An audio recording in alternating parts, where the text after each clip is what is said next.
ইনশাআল্লাহ সবেই পাবো আলো। একদিন আমার ছোট্ট স্বপ্ন হয়তো হবে ভালো। আমি এক কপাল পোড়া মেয়ে, স্বপ্ন ছিল অনেক বড়।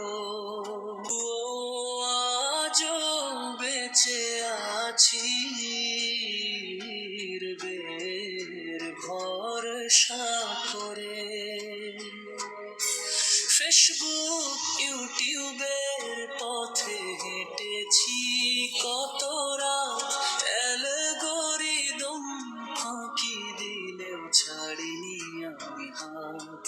চোখের জলে দোয়া করি আল্লাহ তুমি দেখো মানুষ হাসুক, তুমি শুধু আমার পাশে থেকো।